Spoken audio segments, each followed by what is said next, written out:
नमस्कार दोस्तों, आपका अपना चैनल भीष्म अकादमी में स्वागत है।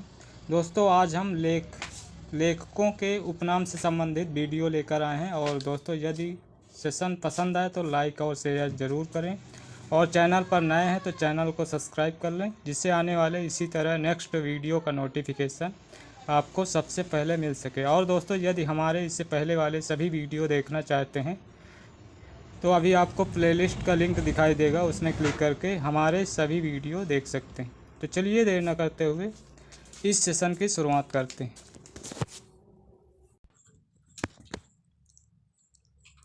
अष्टावक्र नाम से आज में राष्ट्रीय कहानियाँ कौन रचनाकार लिखता था? तो अष्टावक्र नाम से आज में पांडे एचएन शर्मा उग्र कहानियाँ लिखते थे। और अगला फैक्ट है, हाथी की फांसी कहानी के लेखक हैं, तो ये कहानी के लेखक गणेश शंकर विद्यार्थी हैं।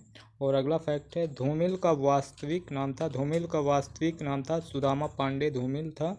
और अगला फैक्ट है, अज्ञेय का पूरा नाम था, तो अज्ञेय का पूरा नाम सच्चिदानंद हीरानंद वात्स्यायन अज्ञेय था। और राहुल सांकृत्यायन के बचपन का नाम था, तो राहुल सांकृत्यायन के बचपन का नाम केदारनाथ द्विवेदी था। और अगला फैक्ट है, सूर्यकांत त्रिपाठी निराला के बचपन का नाम था, तो इनके बचपन का नाम सूर्य कुमार था। और अगला फैक्ट है, जयतु जयतु घुमक्कड़ पंथा और चरति भक्तवे किस रचनाकार का उद्घोष और मूल मंत्र था? तो ये राहुल सांकृत्यायन का मूल मंत्र था। और अगला फैक्ट है, गरगज सिंह वर्मा किस कवि का छद्म नाम था? तो गरगज सिंह वर्मा ये सूर्यकांत त्रिपाठी निराला का छद्म नाम था। और अगला फैक्ट है, गढ़ा कोला यानी कि उन्नाव उत्तर प्रदेश किस प्रसिद्ध रचनाकार का जन्म स्थान था? तो ये सूर्यकांत त्रिपाठी निराला का जन्म स्थान था। और अगला फैक्ट है, हिंदी में प्रथम डीलिट कौन है? तो हिंदी में प्रथम डीलिट पीतम्बर दत्त बड़तवाल हैं। और अगला फैक्ट है, साप्ताहिक हिंदुस्तान के चर्चित स्तंभ नेताजी कहिन के रचनाकार हैं, तो नेताजी कहिन के रचनाकार मनोहर श्याम जोशी हैं।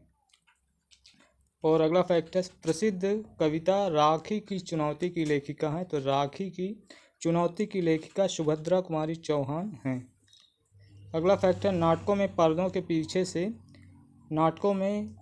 के पीछे से दी जाने वाली सूचना को कहा जाता है? तो नाटकों में पर्दे के पीछे से दी जाने वाली सूचना को चूलिका कहा जाता है। और इसके बाद किस नाटककार को कौशल केसरी की संज्ञा से विभूषित किया गया? तो कौशल केसरी की संज्ञा से विभूषित किया गया सेठ गोविंद दास। और अगला फैक्ट है, भारत माता ग्राम वासिनी खेतों में फैला है श्यामल धूल भरा मैलासा आंचल, ये पंक्ति किसकी है? तो ये पंक्ति सुमित्रा नंदन पंत की है। और अगली पंक्ति दी हुई है, केशव कहीं न जाए का कहिए, ये पंक्ति किसकी है? तो ये पंक्ति तुलसीदास की है, और ये विनय पत्रिका से ली गई है।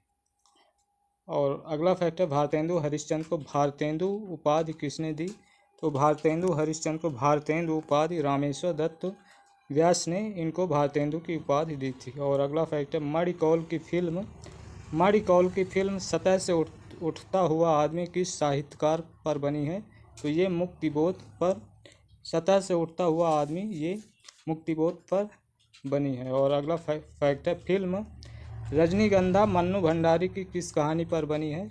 तो रजनीगंधा नामक फिल्म ये मन्नू भंडारी की यही सच है कहानी पर बनी है। और अगला फैक्ट है, किस रचनाकार को हिंदी का वाल्टर स्कॉट कहा जाता है? तो ये हिंदी का वाल्टर स्कॉट वृंदावनलाल वर्मा को कहा जाता है। और अगला फैक्ट है, 1874 ईस्वी में कवि वचन सुधा में स्वदेशी का प्रतिज्ञा पत्र किसने प्रकाशित किया? तो यह पत्र प्रकाशित किया भारतेंदु हरिश्चंद्र ने। और अगला फैक्ट है, तन के सौ सुख सो सुविधा में मेरा मन वनवास दिया सा, ये पंक्ति किसकी है? तो ये पंक्ति हरिवंश राय बच्चन की है। और अगला फैक्ट है, द्विवेदी जी पंडित हैं पर ठूंठ पंडित नहीं, सरस और गतिशील पंडित हैं, यह कथन किसके लिए कहा गया? तो यह कथन हजारी प्रसाद द्विवेदी के लिए कहा गया। और अगला फैक्ट है, किस रचनाकार को भैया साहब कहा जाता है? तो भैया साहब श्री नारायण चतुर्वेदी को कहा जाता है। अब देखते हैं, सोवियत लैंड नेहरू पुरस्कार किनको प्राप्त हुआ था? तो देखते हैं, पहला पुरस्कार सुमित्रा नंदन पंत को लोकायतन नामक रचना के लिए मिला था। और इसके बाद शिवमंगल सिंह सुमन को मिट्टी की बारात रचना के लिए मिला था। और फिर रामविलास शर्मा को भारत में अंग्रेजी राज्य और मार्क्सवाद के लिए मिला था। भारत में अंग्रेजी राज्य और मार्क्सवाद के लिए रामविलास शर्मा को सोवियत लैंड पुरस्कार प्राप्त हुआ था। और इसके बाद अब्दुल बिस्मिल्लाह को झीनी झीनी बीनी चदरिया रचना के लिए मिला था। झीनी झीनी बीनी चदरिया नामक रचना के लिए अब्दुल बिस्मिल्लाह को सोवियत लैंड नेहरू पुरस्कार प्राप्त हुआ था। अमृतलाल नागर को अमृत और विष रचना के लिए मिला था। और अगला फैक्ट है, सच्ची समालोचना किसकी कृति है? तो सच्ची समालोचना यह रचना बालकृष्ण भट्ट की है। और अगला फैक्ट है, सरस्वती सम्मान और व्यास सम्मान किस संस्था के द्वारा दिया जाता है? तो ये दोनों सम्मान के बिड़ला फाउंडेशन द्वारा दोनों सम्मान दिए जाते हैं। और अगला फैक्ट है, केदारनाथ अग्रवाल पर ओ जनमानस के सजग चितेरे नामक कविता किसने लिखी है? तो ये नागार्जुन द्वारा लिखी गई है। और अगला फैक्ट है, हिंदी भाषी क्षेत्र से निकलने वाला प्रथम हिंदी पत्र था। तो यह प्रथम पत्र था हिंदी भाषी क्षेत्र से निकलने वाला बनारस अखबार था, जो कि 1845 ईस्वी में से प्रारंभ हुआ था। और अगला फैक्ट है, कवित्व को हिंदी का जाति छंद किसने कहा? कवित्व को हिंदी का जाति छंद सूर्यकांत त्रिपाठी निराला ने कहा था। और अगला फैक्ट है, मेरे विचार में खड़ी बोली में इस प्रकार का कर्कशपन है कि कविता के काम में ला उसमें सरसता संपादन करना प्रतिभावान के लिए कठिन भी है। तब तुकबंदी करने वालों की कौन कहे? यह कथन किसका है? तो यह कथन बालकृष्ण भट्ट का है। और अगला फैक्ट है, किस कवि ने स्वयं को छायावाद की ठीक पीठ पर आने वाला माना है? तो ये स्वयं को रामधारी सिंह दिनकर ने माना है। और अगला फैक्ट है, बीसू निंदा रुक्मा और सक्सेना मन्नू भंडारी की किस चर्चित कृति के पात्र हैं? तो ये महाभोज नामक रचना के पात्र हैं। और अगला फैक्ट है, मंगला प्रसाद पारितोषिक किस संस्था के द्वारा प्रदान किया जाता है? तो यह पुरस्कार हिंदी साहित्य सम्मेलन प्रयाग द्वारा प्रदान किया जाता है। और अगला फैक्ट है, भक्ति को धर्म का रसात्मक रूप किस आलोचक ने कहा है? तो भक्ति को धर्म का रसात्मक रूप ये आचार्य रामचंद्र शुक्ल ने कहा है। और अगला फैक्ट है, हिंदी का सबसे प्राचीन प्रबंध काव्य है। तो हिंदी का सबसे प्राचीन प्रबंध काव्य है पृथ्वीराज रासो, जो कि ये चंद्रपाल दाई की रचना है। और अगला फैक्ट है, दोहा चौपाई शैली के प्रथम प्रयोक्ता हैं। तो दोहा चौपाई शैली के प्रथम प्रयोग करने वाले सरहपा माने जाते हैं। और अगला फैक्ट है, रैदास के पद किस ग्रंथ में संकलित हैं? तो रैदास के पद गुरु ग्रंथ साहिब में संकलित हैं। और ये गुरु नानक की रचना मानी जाती है। और अगला फैक्ट है, कामायनी के संदर्भ में दोष रहित दूषण सहित नामक निबंध किसने लिखा? तो यह निबंध रामधारी सिंह दिनकर ने लिखा था। अगला फैक्ट है, 1854 ईस्वी में प्रकाशित हिंदी का पहला दैनिक समाचार पत्र है। तो ये हिंदी का पहला दैनिक समाचार पत्र समाचार सुधावर्षण के संपादक श्याम सुंदर सेन है। और अगला फैक्ट है, मुक्त छंद की पहली कविता है। तो मुक्त छंद की पहली कविता निराला की रचना जोही की कली है, जो कि ये 1916 ईस्वी की है, जोही की कली। और अगला फैक्ट है, ऋग्वेद से लेकर संस्कृत, प्राकृत और अपभ्रंश के महान कवियों की चुनी हुई रचनाओं का पद अनुवाद सप्तपर्णा शीर्षक से किसने किया? तो सप्तपर्णा शीर्षक से अनुवाद महादेवी वर्मा ने किया। और अगला फैक्ट है, हिमालय से संबद्ध पुराने और नए कवियों की चुनी हुई रचनाओं का संकलन किसके द्वारा संपादित हुआ? तो ये भी महादेवी वर्मा द्वारा संपादित हुआ। और अगला फैक्ट है, संधिनी गीत पर्व परिक्रमा किसका काव्य संग्रह है? तो ये सभी काव्य संग्रह महादेवी वर्मा के ही हैं। और अगला फैक्ट है, पंत के किस काव्य कृति की भूमिका का ऐतिहासिक महत्व है? तो ये पल्लव को छायावाद का घोषणा पत्र कहा जाता है। ये 1928 ईस्वी की सुमित्रा नंदन पंत की रचना है। और अगला फैक्ट है, युगपत, उत्तरा, अतिमा, वाणी, कला और बूढ़ा चांद, किरण, वीणा, पाँव फटने से पहले, गीत हंस किसका काव्य संग्रह है? तो ये सभी काव्य संग्रह भी सुमित्रा नंदन पंत के हैं। और अगला फैक्ट है, भारतेंदु का पहला प्रकाशित नाटक विद्या सुंदर है, किंतु इसके पहले भी वे एक नाटक की रचना कर चुके थे जो कि अपूर्ण था, उसका नाम था, तो वह अपूर्ण नाटक का नाम प्रवास नाटक था। और अगला फैक्ट है, 1871 में हिंदी दीप्ति प्रकाश नामक संवाद पत्र तथा प्रेम विलासिनी पत्रिका किसने निकाला? तो ये दोनों पत्रिका बाबू कार्तिक प्रसाद खत्री ने निकाला था। और अगला फैक्ट है, लाहौर से प्रकाशित हिंदी उर्दू में पत्रिका ज्ञान प्रदायिनी के संपादक हैं। तो ज्ञान प्रदायिनी के संपादक बाबू नवीन चंद्र हैं। और अगला फैक्ट है, 1978 में कलकत्ता से प्रकाशित उचित वक्ता तथा सार सुधा निधि पत्र के संपादक थे। तो ये दोनों क्रमशः उचित वक्ता के संपादक दुर्गा प्रसाद मिश्र थे और सार सुधा निधि के संपादक सदानंद मिश्र थे। इस प्रकार हैं। और अगला फैक्ट है, कश्मीर कुसुम बादशाह दर्पण के रचनाकार हैं। तो ये दोनों रचनाएं भारतेंदु हरिश्चंद्र की हैं। और इसके बाद गो संकट नाटक, कलि प्रभाव, संगीत शाकुंतल नाटक तथा जुआरी खुआरी प्रहसन के रचनाकार हैं। तो ये प्रताप नारायण मिश्र की सभी रचनाएं हैं। और अगला फैक्ट है, हिंदी का कौन प्रसिद्ध साहित्यकार प्रयाग के कायस्थ पाठशाला में संस्कृत का अध्यापक था? तो वो अध्यापक थे बालकृष्ण भट्ट थे। और अगला फैक्ट है, बद्री नारायण चौधरी प्रेमघन के गद्य की विशेषता थी।